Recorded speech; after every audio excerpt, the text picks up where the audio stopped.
नमस्कार दोस्तों, मैं उमंग कुमार सिंह स्वागत करता हूं आपके अपने YouTube चैनल एग्जाम नगरी में। और जैसा कि हम सभी जानते हैं कि ये स्पेक्ट्रम की हिस्ट्री बुक है, आधुनिक भारत का इतिहास, मॉडर्न हिस्ट्री। और इसको हम लोग जो है नोट्स बनाने के साथ साथ इसको हम लोग पढ़ भी रहे हैं। हमारी सीरीज चल रही है और 45 दिन में हमने इसे खत्म करने का, समाप्त करने का लक्ष्य लिया है। और इसमें हम लोग अपने नोट्स भी बना लेंगे, जो कि सबसे कम दिनों में हम लोग ये सब करने जा रहे हैं।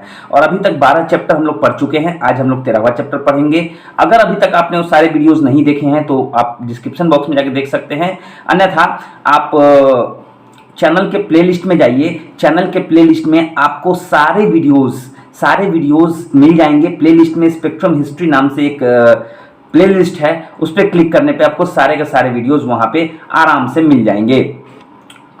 तो आइए बिना देर किए हुए शुरू करते हैं। शुरू करने से पहले मैं हमेशा की तरह कहना चाहूँगा, वीडियो अच्छा लगे तो लाइक करें, दोस्तों में शेयर करें और आराम से पढ़ाई करें। धीरे धीरे करके ही होता है, एक बार में इतनी मोटी किताब आप लोग सीधे याद नहीं कर सकते।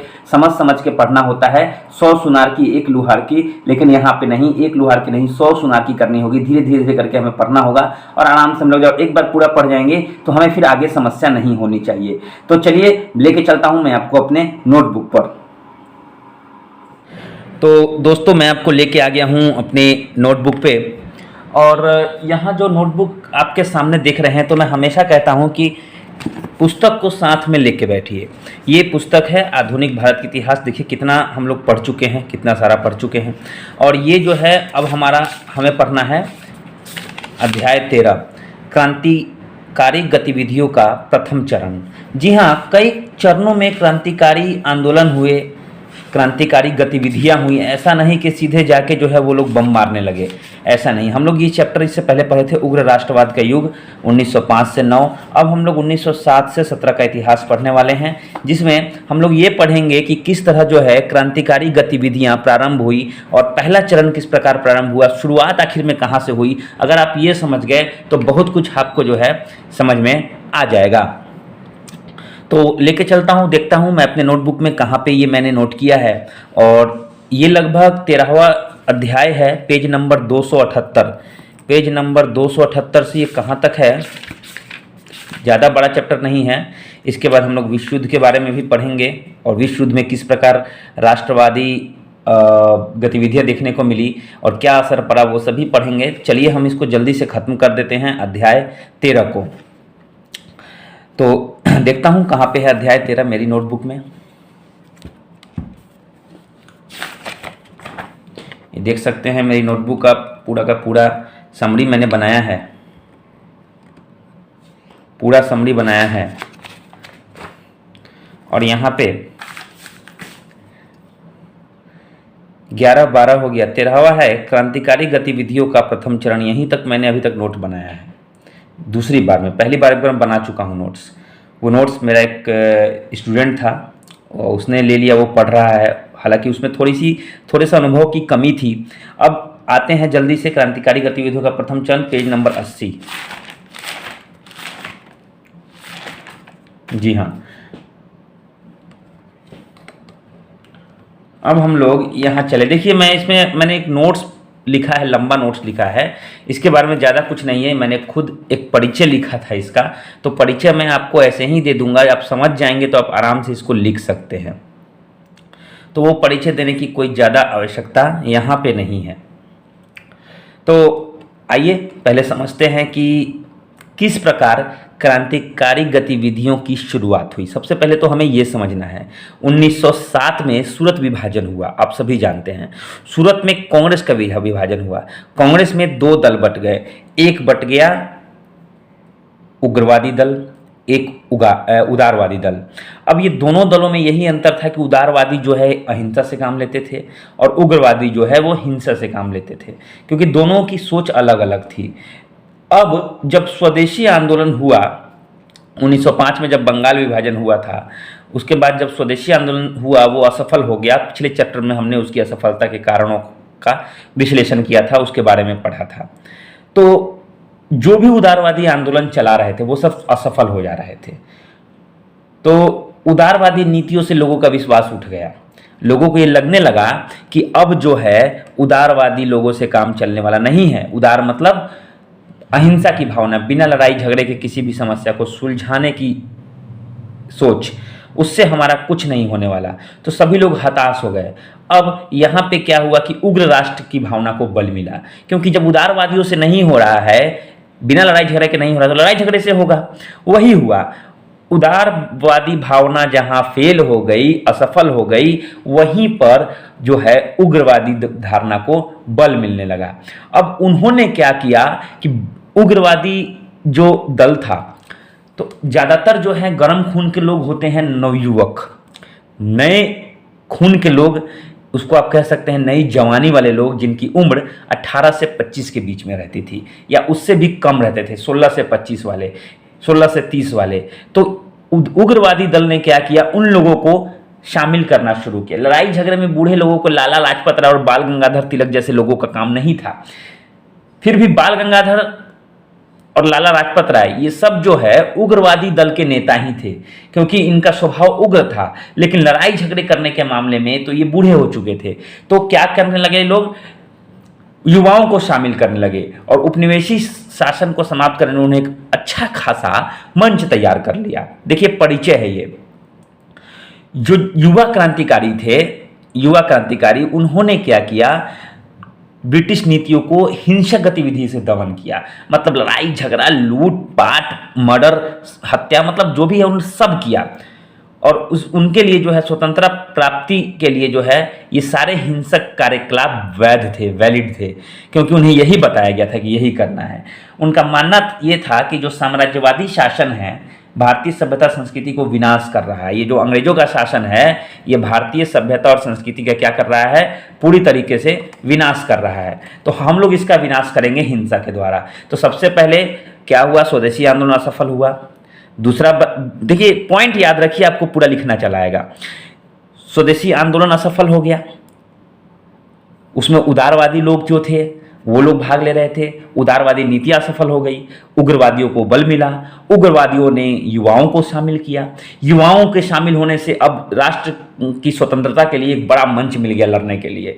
लड़ाई शुरू हो गई और लड़ाई ऐसी शुरू हुई कि उन्होंने लूटपाट, हत्या सब किया और सभी चीजें वैध थी। उनका ये मानना था कि जो अंग्रेज शासन कर रहे हैं, इनके शासन करने से क्या होगा, इनके शासन करने से हमारी भारतीय संस्कृति पूरी तरह से खत्म हो जाएगी, नाश हो जाएगी। अब हिंसक रुख अपना के इन्होंने क्या किया, इस भावना को दूर किया कि अंग्रेज अजय हैं। जहां तक लोग पहले मानते थे कि अंग्रेज अजय हैं, उन पर विजय नहीं किया जा सकता, इन्होंने ऐसा किया, अंग्रेजों को परेशान किया। उग्र क्रांतिकारियों का इन सब के पीछे सिर्फ एक ही लक्ष्य था, भारत को विदेशी रास्ता से मुक्त कराना। यही मैंने पूरा नोट लिखा है। तो देखिए हमको इतना लिखेंगे, किताब में इससे ज़्यादा लिखा हुआ है। सब रटना, इस लोग का तो इतिहास याद नहीं होता, रटना नहीं है, समझ लेना है। समझ लिए कहाँ से शुरुआत हुई। अब देखिए थोड़ा सा अवलोकन करते हैं, कहाँ कहाँ पे जो है क्रांतिकारी गतिविधियाँ शुरू हुई और कहाँ कहाँ पर इन्हें बल मिला। मैं थोड़ा सा और आगे कर लेता हूँ कैमरा। देखिए बच्चे, मतलब दोस्त हमारे लोग कहेंगे कि कैमरा सर हिल रहा है, तो थोड़ा सा दोस्त हिलता है क्योंकि मैं कॉपी से पढ़ा रहा हूँ, बोर्ड में उपयोग नहीं करता क्योंकि मैं प्रोफेशनल टीचर नहीं हूँ। मैं जो पढ़ता हूँ वही पढ़ाता हूँ। देखिए यहाँ पे क्या लिखा है मैं इसको पहले लॉक कर देता हूँ। मैंने लिखा है कि प्रथम विश्व युद्ध के पश्चात देश तथा विदेश में विभिन्न क्रांतिकारियों द्वारा गतिविधियां की गई। जी हाँ, अब विभिन्न क्रांतिकारियों द्वारा कहाँ कहाँ किया गया, जगह याद रखिएगा, भारत के नक्शे में याद रखिएगा उसको। बंगाल मतलब ईस्ट हो गया ना, पूरब में बंगाल, महाराष्ट्र वेस्ट पश्चिम है ना, पंजाब पश्चिम, और दिल्ली नॉर्थ कहिए या सेंट्रल कहिए, जो भी कहिए इसको। तो ईस्ट वेस्ट नॉर्थ, क्या बच गया, साउथ। दक्षिण भारत में उतना लोग आज़ादी के लड़ते उड़ते नहीं थे, कुछ लोग ही थे जो क्या थे, पहले बाद में जाके जो है एक्टिव हुए थे। वहीं पे विदेशों में इंग्लैंड, फ्रांस, अमेरिका, कनाडा और जर्मनी।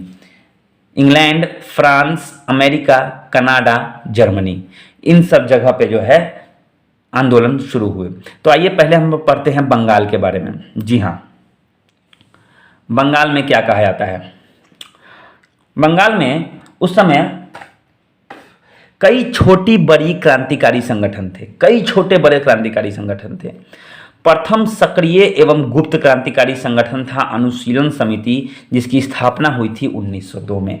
जी हाँ, प्रथम सक्रिय गुप्त क्रांतिकारी संगठन कौन था? अनुशीलन समिति। इसकी स्थापना हुई थी 1902 में। ये कौन संचालित करता था? तो मिदनापुर, जो कि बंगाल में है, वहां पे एक व्यक्ति थे ज्ञानेंद्र नाथ बसु, और कलकत्ता में पी मिश्रा। इन दोनों का नाम याद रखिए, दोनों के द्वारा यह पहले संचालित किया था। अनुशीलन समिति 1902 में स्थापना हुई थी, प्रथम क्रांतिकारी संगठन था। उसके बाद सीमित गतिविधि के कारण 1908 तक, यानी 5-6 साल में निष्क्रिय हो गया। इसको बल ही नहीं मिला, खत्म हो गया, इसलिए इसका चर्चा ज़्यादा मिलता नहीं है। 1906 में बरिंद्रनाथ घोष और भूपेंद्र दत्त, ऐसे ऐसे एक नंबर, एक 1 लाइनर क्वेश्चन भी आते हैं कि युगांतर पत्रिका कब शुरू हुई थी? तो 1906 में। कब हुई थी? 1906 में बरिंद्रनाथ घोष और भूपेंद्र दत्त, बरिंद्रनाथ घोष और भूपेंद्र दत्त दोनों ने मिलकर जो है युगांतर पत्रिका की शुरुआत हुई थी। ये क्रांतिकारी पत्रिका थी जो देश की हालत के बारे में, मौजूदा हालत के बारे में लिखती थी। उसके बाद रास बिहारी बोस और सचिंद्र सन्याल ने क्या किया? बाहरी यात्रा किया, बाहर देश से बाहर की यात्रा की और कई गुप्त क्रांतिकारी समितियों का गठन किया। हेमचंद्र कानूनगो ने भी विदेश यात्राएं की। तो इन लोगों का नाम याद रखिए, विदेश यात्रा लिख के डैश दे दीजिए। और क्रांतिकारी गतिविधियों के लिए विदेश यात्रा पहले किसने की थी? इन लोगों ने, रास बिहारी बोस, सचिंद्र सन्याल, हेमचंद्र कानूनगो, ये दोनों मैटर एक ही है। उसके बाद 1907 में युगांतर समूह द्वारा लेफ्टिनेंट गवर्नर फुलर, ये फुलर है, थोड़ा सा राइटिंग मैंने छोटा लिखा है क्योंकि मुझे खुद पढ़ना था। देखिए इसके बाद मेरे नोट्स है नहीं, तो इसके बाद नोट्स नहीं है, तो इसके बाद में जब मैं लिखूंगा तो बड़ा बड़ा और ऐसे लिखूंगा, आपको समझ में आएगा। थोड़ा सा ये छोटा है इसलिए मैं बोल दे रहा हूँ। फुलर नाम है। फुलर की हत्या का असफल प्रयास किया, मतलब प्रयास तो किया लेकिन असफल हो गए, मरा नहीं फुलर। तो ये एक बहुत ही महत्वपूर्ण घटना थी। उसी समय 1907 में 2 महीने के बाद क्या हुआ? एंड्रू फ्रेजर की हत्या कर दी गई और रेल पटरियां उड़ा दी गई। देखिए ये पूरा हम लोग पढ़ रहे हैं किस प्रकार क्रांतिकारी गतिविधियों का चरण हमारे देश में शुरू हुआ। प्रश्न जब आएंगे तो हमें इस छोटी छोटी चीज़ों का वर्णन करेंगे तो हमारा जो उत्तर है वो बहुत ही अच्छा हो जाएगा, बहुत ही बेहतरीन उत्तर हम दे पाने में सफल होंगे। उसके बाद 1908 में मुजफ्फरपुर में खुदीराम बोस और प्रफुल्ल चाकी, नाम आपने सुना होगा, इस घटना के बारे में सुना होगा, मैं कंफर्म हूँ। खुदीराम बोस और प्रफुल्ल चाकी ने किंग्सफोर्ड की गाड़ी पर बम फेंका। अब किंग्सफोर्ड की गाड़ी पर बम तो फेंका लेकिन गाड़ी तो चलती रहती है। पीछे से जो गाड़ी आ रही थी कैनेडी की थी। मिस्टर कैनेडी जो थे वो राष्ट्रीय आंदोलन से क्या करते थे? उसका समर्थन करते थे, वो भारतवासियों का कहीं ना कहीं समर्थन करते थे। उनकी बेटी और उनकी पत्नी दोनों ही उसमें उस बम विस्फोट में मारे गए, तो निर्दोष लोग मारे गए। तो 1908 में मुजफ्फरपुर में घटना हुई। खुदीराम बोस और प्रफुल्ल चाकी ने किंग्सफोर्ड की गाड़ी पर बम फेंका। ये सब हम लोग क्रांतिकारी गतिविधियां पढ़ रहे हैं, कैसे कैसे लोग शुरू किए थे। उसके बाद तत्कालीन समाचार पत्र युगांतर और संध्या में सभी क्रांतिकारी गतिविधियों के समर्थन में प्रशंसनीय लेख छापे। ये एक बहुत बड़ी इन्होंने गलती की। एक तो गलत तरीके से इन्होंने बम फेंका, मारना ही था तो किसको मारते? देखिए हम चर्चा कर लेते हैं तो हमें याद हो जाता है, किंग्सफोर्ड को मारते, लेकिन ये लोग खुद चूक गए और किसी और अंग्रेज को मार दिया, निर्दोष को मार दिया। और युगांतर और संध्या इसी पत्रिका ने इसको बहुत ही अच्छा कदम बताया। सभी क्रांतिवादी गतिविधियों के समर्थन में प्रशंसनीय लेख छापे। तो उसके बारे में तो छापा, दूसरे गतिविधियों के बारे में तो छापा, लेकिन इसके बारे में नहीं छापना था। लेकिन फिर भी ये कहीं ना कहीं क्रांतिकारियों की हेल्प करते थे, क्रांतिकारी गतिविधियों को समर्थन देते थे। तो ये युगांतर और संध्या का नाम याद रखिएगा। उसके बाद तत्कालीन युवाओं को राष्ट्रवाद की नई सीख तथा नई भावना को बल मिला। उस समय जो बड़े बड़े नेता थे, लाला लाजपत राय, बाल गंगाधर तिलक, ये लड़ने तो नहीं जा सकते थे, लेकिन ये लोग प्रेरित करते थे। किसको प्रेरित करते थे? युवाओं को प्रेरित करते थे लड़ने के लिए। मुसलमानों ने भाग नहीं लिया, लेकिन क्योंकि मुसलमानों का कोई सामाजिक आधार नहीं था। मुसलमान ये समझते थे कि हिंदू कभी हमारे नहीं हो सकते। तो उस समय जो जिस 1907 से 17 के बीच में मुसलमानों ने ज़्यादा इसमें भाग नहीं लिया। व्यापक जन समर्थन के अभाव में सरकारी दमन से धीरे धीरे इसका अस्तित्व समाप्त हो गया। तो बंगाल में जो क्रांतिकारी गतिविधियां थी उसमें उसका सरकारी दमन हुआ, भारी जन समर्थन का अभाव था, जिसकी वजह से आंदोलन धीरे धीरे क्या हो गया, दब गया। ऐसा हमेशा बंगाल में होता था। महाराष्ट्र में देखिए क्या हुआ, ये कुछ जगहों की हम लोग घटनाओं के बारे में पढ़ रहे हैं। महाराष्ट्र में क्या हुआ, तो महाराष्ट्र में जो है 1918, देखिए अब तोड़ तोड़ के पढ़ेंगे तो गोला गोल घेरा बॉक्स बना के चीज़ों को लिखिए और पढ़िए, इतना लिखने की जरूरत नहीं है, अब बस मोटे पॉइंट्स लिखिए। 1918 लिखे डैश दे दीजिए। क्या हुआ, तो महाराष्ट्र से क्रांतिकारी गतिविधियों की शुरुआत हुई। कब, 1918 से। वासुदेव बलवंत फड़के के रामोसी कृषक द्वारा रामोसी विद्रोह भी हुआ था। 1879 में सशस्त्र विद्रोह हुआ। जी हाँ, रामोसी विद्रोह एक सशस्त्र विद्रोह था, कृषक विद्रोह था। बाद में यह स्वदेशी, यह बाद में जो देह है राष्ट्रीय आंदोलन के रूप में परिवर्तित हो गया। इसके नेता थे वासुदेव बलवंत फड़के, मराठी नाम भी है। उसके बाद सरकारी सेवा ठप हो गई। ये ठप है, मेरा राइटिंग थोड़ा है। सरकारी सेवा ठप हो गई। सरकारी उपक्रम में क्या हुआ, डकैतियाँ क्या होने लगी, डकैतियाँ तथा हत्याएं होने लगी। तो पूरी तरह सरकारी सेवाओं को बाधित किया गया। उसके बाद 1890 में सरकार द्वारा बर्बरतापुर इसका दमन कर दिया गया।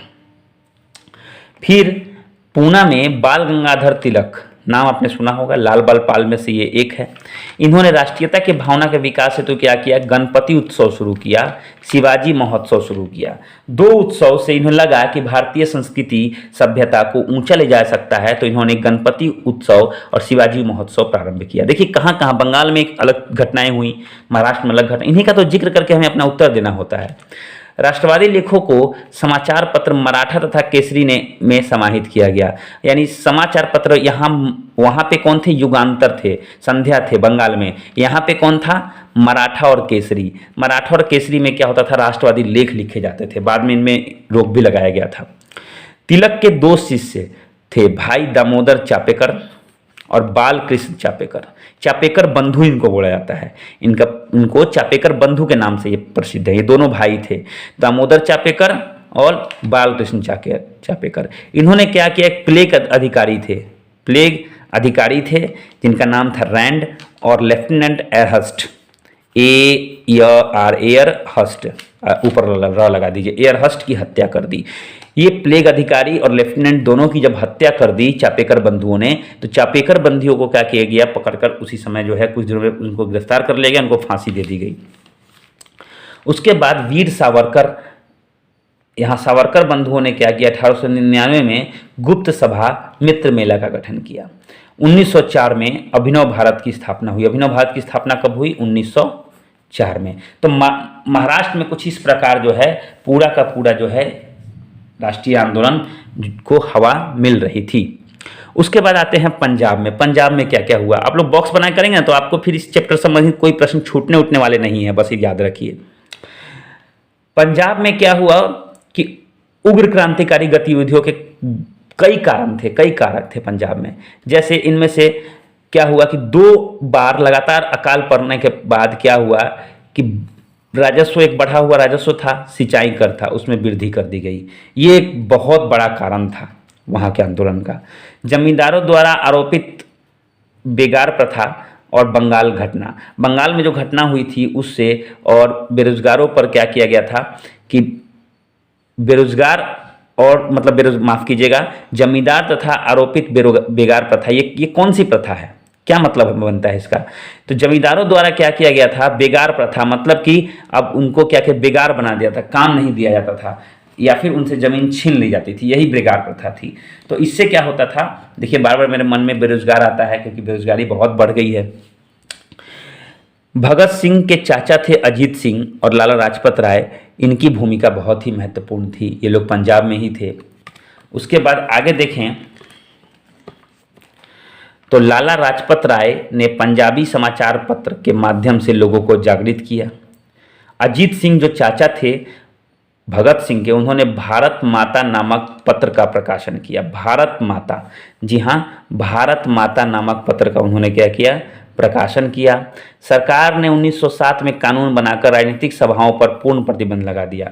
अब सरकार को लगा कि कहीं ना कहीं राजनीतिक सभा हमारे लिए क्या है, बहुत ही ज़्यादा घातक है, तो उन्होंने उस पर क्या किया, प्रतिबंध लगा दिया। उसके बाद क्या हुआ, लाला लाजपत राय को जेल भेज दिया गया। पंजाब की घटना है ये सब, इसलिए पंजाब केसरी कहा जाता है। अजीत सिंह को निर्वासित करके फ्रांस भेज दिया गया, मतलब सबको इधर उधर कर दिया गया। अजीत सिंह ने फ्रांस से ही क्या किया, अंबा प्रसाद, परमानंद, लाला हरदयाल, इन लोगों की मदद से क्या किया, क्रांतिकारी गतिविधियां जारी रखी, मतलब फ्रांस से भी उसको ऑपरेट कर रहे थे। अब आते हैं दिल्ली के बारे में, जानते हैं दिल्ली में क्या हुआ। दिल्ली में तो बहुत कुछ होता था। दिल्ली में क्रांतिकारी गतिविधि की अभिवृद्धि तब उजागर हुई जब 23 दिसंबर 1912 को वायसराय लॉर्ड हार्डिंग के काफिले पर बम फेंका गया। जी हाँ, जब लॉर्ड हार्डिंग दिल्ली आए थे तो उनके काफिले पर क्या हुआ, बमबारी हुई थी। कब, 23 दिसंबर 1912 को। रास बिहारी बोस और सचिंद्र सन्याल की इसमें मुख्य भूमिका थी। इन दोनों ने मिलकर जो है इस काम को अंजाम दिया था।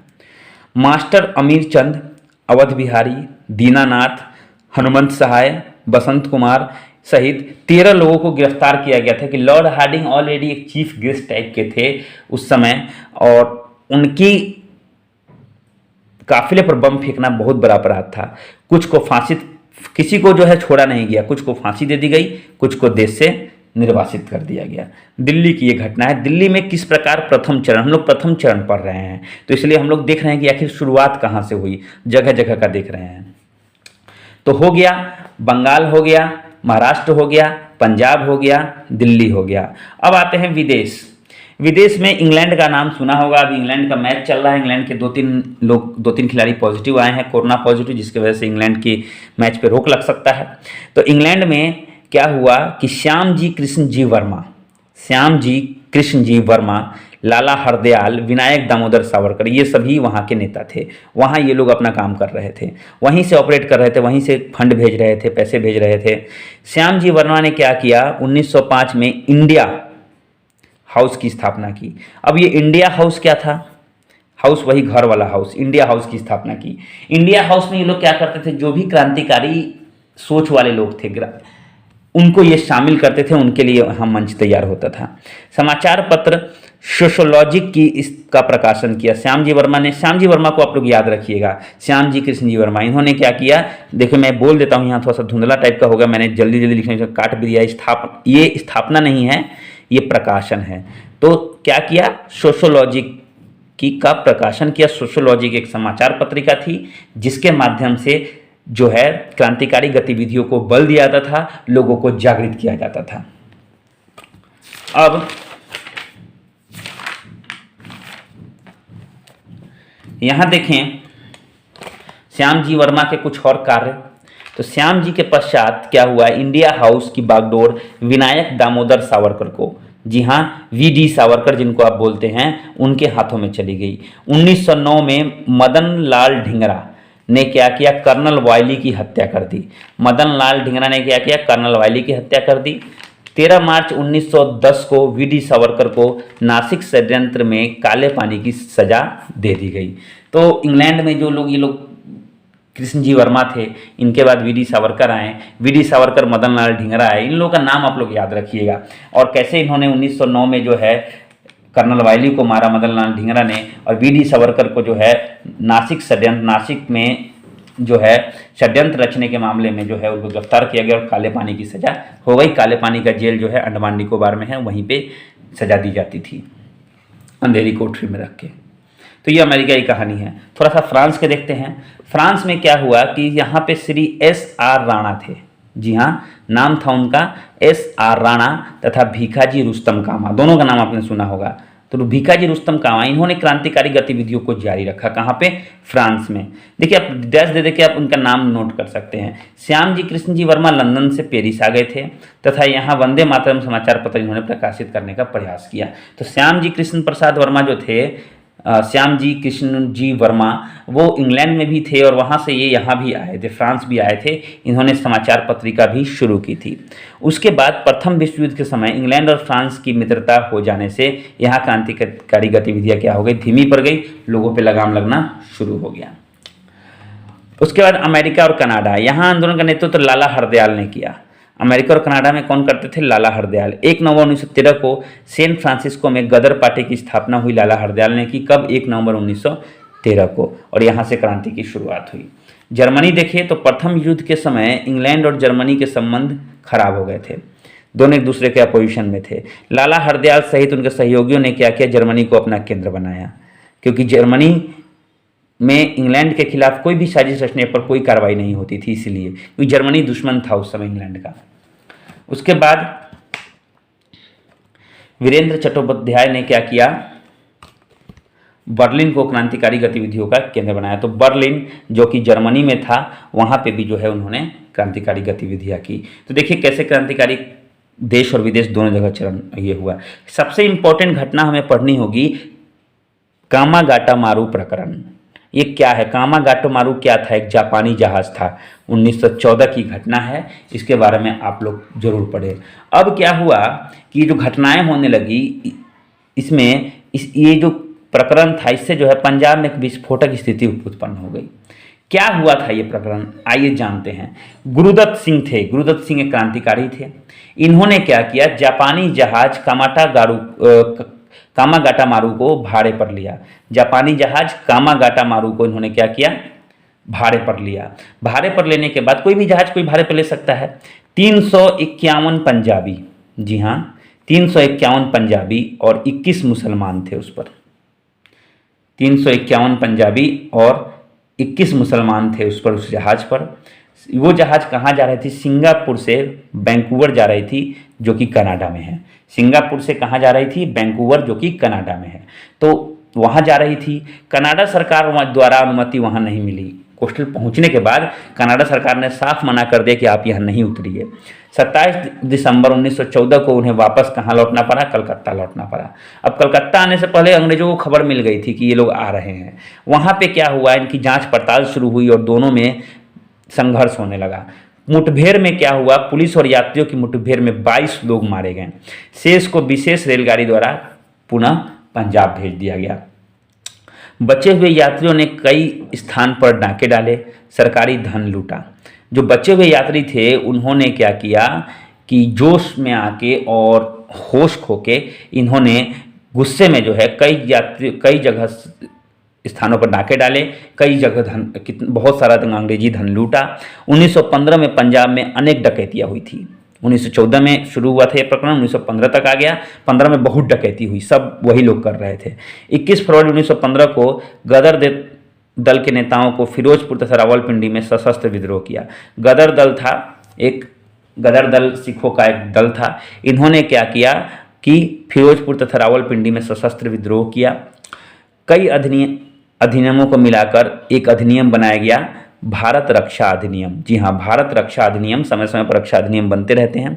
इसके तहत कई संदिग्धों को गिरफ्तार किया। इस रक्षा अधिनियम में यही प्रावधान था कि अगर आप पे शक भी होगा तो आपको गिरफ्तार कर लिया जाएगा। तो कई संदिग्ध जिन पे शक था पुलिस को, उसको गिरफ्तार किया गया। 45 लोगों को फांसी हुई। रास बिहारी बोस जापान चले गए। सचिंद्र सन्याल को निर्वासित कर दिया गया और इस तरह से यह आंदोलन जाके कहीं ठंडा पड़ा। तो आशा करता हूं कि कामागाटामारू प्रकरण आपको समझ में आ गया होगा। 1914 में यह हुआ था। थोड़ा सा गदर आंदोलन का मूल्यांकन करते हैं।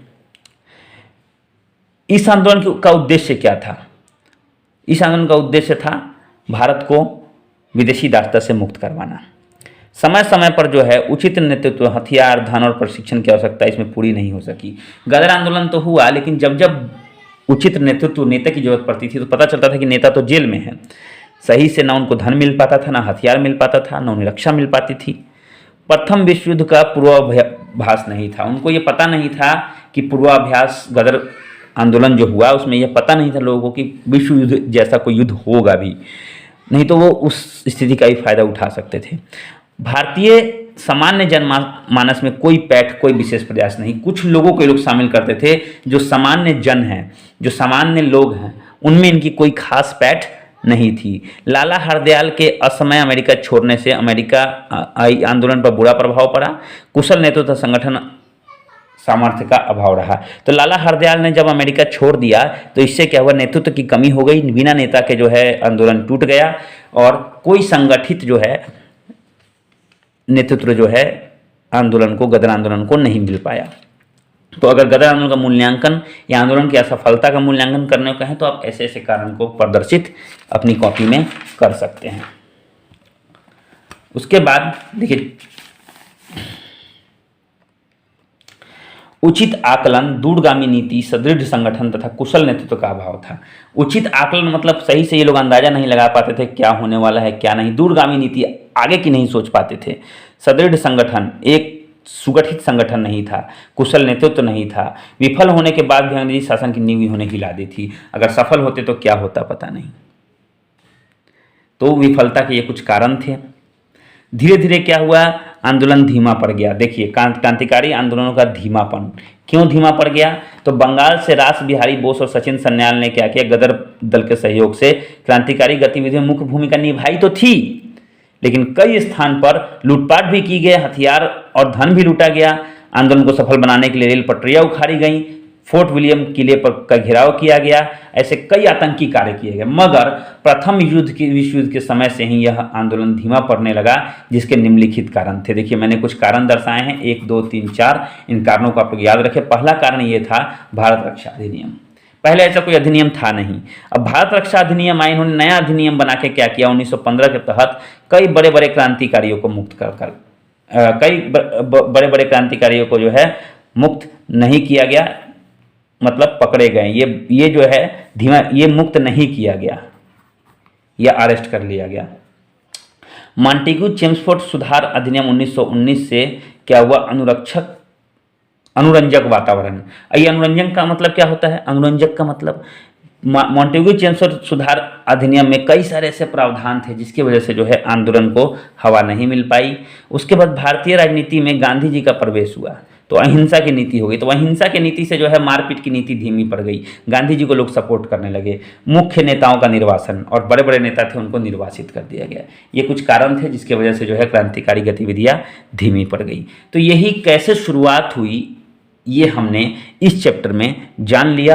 आशा करता हूँ बहुत सारी चीज़ें आपको याद हो गई होंगी। अगर नहीं याद हुई तो एक बार आप इसको रिपीट कर लेंगे। और ये नोट्स थोड़ा लंबा है, इसको आप और छोटा बनाने का प्रयास करेंगे, क्योंकि अब मैं जो भी नोट्स बनाऊंगा, देखिए नोट्स कुछ बने हुए हैं, जैसे कि ये 14 वाला भी बना हुआ है। 14 के बाद नहीं था। 14 के बाद मैंने आपको पढ़ाने के लिए बड़े बड़े अक्षरों में लिखना शुरू कर दिया था। देखिए, ये पुर्तगालियों का आगमन मैंने यहाँ से फिर से शुरू कर दिया था आपके लिए। बड़े बड़े अक्षरों में लिखना शुरू कर दिया था, आपको कम से कम शब्दों का उपयोग करना शुरू कर दिया था। तो ऐसा हुआ था, लेकिन यहाँ तक मैंने खुद पढ़ने के लिए चैप्टर किया था। तो चैप्टर 14 भी है, ये भी हम लोग कुछ ऐसे ही पढ़ेंगे। बहुत छोटा सा है लेकिन ये पूरा नहीं है।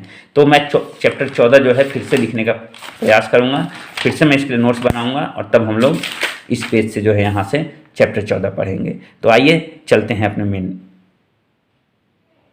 फिर भी आशा करता हूँ कि आपको ये समझ में आया होगा और आप लोग अपना प्रयास जारी रख रहे होंगे। Thank you very much.